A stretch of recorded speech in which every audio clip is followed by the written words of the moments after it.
আগামী জাতীয় নির্বাচনে কারচুপি ঠেকাতে আইন শৃঙ্খলা বাহিনী সর্বোচ্চ ব্যবস্থা নেবে বলে জানিয়েছেন স্বরাষ্ট্র উপদেষ্টা জাহাঙ্গীর আলম চৌধুরী।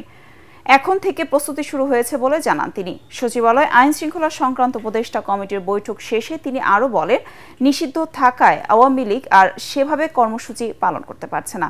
ধীরে ধীরে তারা নিষ্ক্রিয় হয়ে যাচ্ছে। রিপোর্টে জানাচ্ছেন মাহবুব কবির চপল।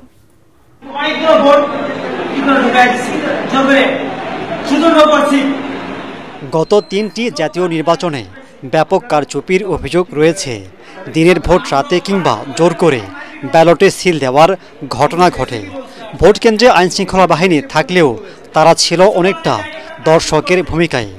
আগামী ফেব্রুয়ারিতে ত্রয়োদশ জাতীয় নির্বাচন হতে পারে। ওই নির্বাচন যাতে সব ক্ষেত্রে সুষ্ঠু হয় সেজন্য এখন থেকেই প্রস্তুতি চলছে বলে জানান স্বরাষ্ট্র উপদেষ্টা। নির্বাচনের ব্যাপারে আলোচনা হয়েছে একজন আইন শৃঙ্খলা পরিস্থিতিটা যেন ভালো থাকে, এই জন্যই কিভাবে আমাদের আইন শৃঙ্খলা পরিস্থিতি ভালো রাখা যায় এবং ভালো থাকে এই ব্যাপারে আলোচনা হয়েছে। এবং আমাদের এখানে মোটামুটি সব বাহিনী প্রধানরা একটা এনশিওর করছে যে ওই সময় পরিস্থিতি ভালো থাকবে।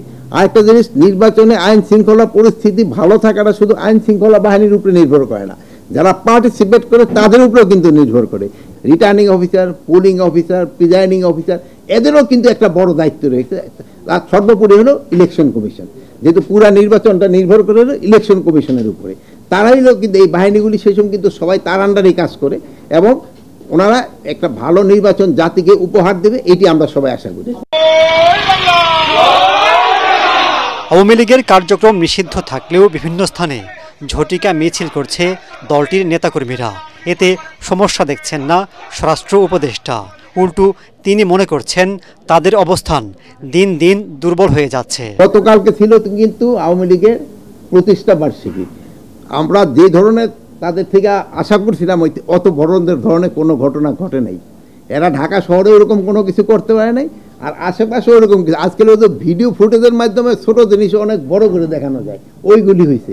বড় কোনো কিছুই করতে পারে নাই, তারা আস্তে আস্তে কিন্তু একেবারে নিষ্ক্রিয় হয়ে যাচ্ছে। স্বরাষ্ট্র উপদেষ্টা জানান, সাবেক সিইসি নুরুল হুদাকে জুতা পেটাকারীকে আটক করা হয়েছে। অন্যদের ধরতেও অভিযান চলছে। এই ঘটনাটা কোনো অবস্থায় কিন্তু মেনে নেওয়া যায় না। আর এই ঘটনা যারা ঘটিয়েছে তাদের কিন্তু একজনের আপনারা জানেন অলরেডি আমরা আইনের আওতায় নিয়ে এসেছি, এবং অন্যান্য যদি কেউ এটার সাথে জড়িত থাকে আমরা অন্যান্য আরও তো অনেক জড়িত আছে, ফুটেজ দিয়ে আমরা সবাই আইনের আওতায় নিয়ে আসবো। তিনি দাবি করেন মব ভায়োলেন্স আগের চেয়ে কমেছে।